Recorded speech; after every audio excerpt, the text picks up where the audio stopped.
বাবা কি বৃষ্টি পড়ছে। ঠাকুর ঠাকুর ঠাকুর, আরো জোরে বৃষ্টি আয়, আরো জোরে বৃষ্টি আয়, আর যেন আমার স্কুলেই না যেতে হয়। হ্যাঁ, আমার স্যারটাও যেন না আসে, তাহলে আর পরীক্ষাটা দিতে হবে না।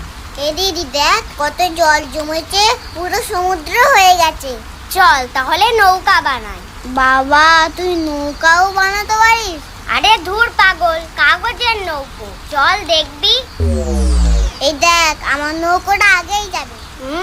বানালাম আমি, আর তোর নৌকো আগে যাবে। এই তোরা খেতে আয়, খাবার বেড়েছি। খিচুড়ি খিচুড়ি। ওমা আমার তো শুধুই খাবার হয়ে গেল, আর কিছু দেবে না? দেবো তো, গরম গরম মাছ ভাজা। কি মাছ মা, বালিশ মাছ নাকি? আরে ওটা বালিশ না, ইলিশ। তুই বেশি জানিস। এই থাম তোরা, এনে। আমাকে বড় দেখে দেবে কিন্তু। বাবান, আমি মাছটা বেছে দিই। আমি কি ছোট আছি এখনো? এ কি, রাস্তা পুকুর তো সবই সমান দেখছি। আরে ডুবে গেলাম গো, পড়ে গেলাম। আরে কে আছিস, একটু ধর রে বাবা, ধর। কে জানতো আজ আমাকে জলের তলা দিয়ে যেতে হবে। আগে জানলে একটা লাইফ জ্যাকেট কিনে রাখতাম।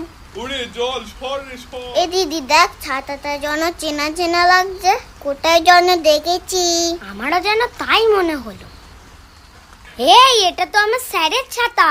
যাই শিগগির অঙ্ক বইটা নিয়ে গিয়ে বসি। যা বৃষ্টি হচ্ছে রে বাপরে বাপ, আসবো না করে চলেই এলাম। তারে আসারই বা কি দরকার ছিল?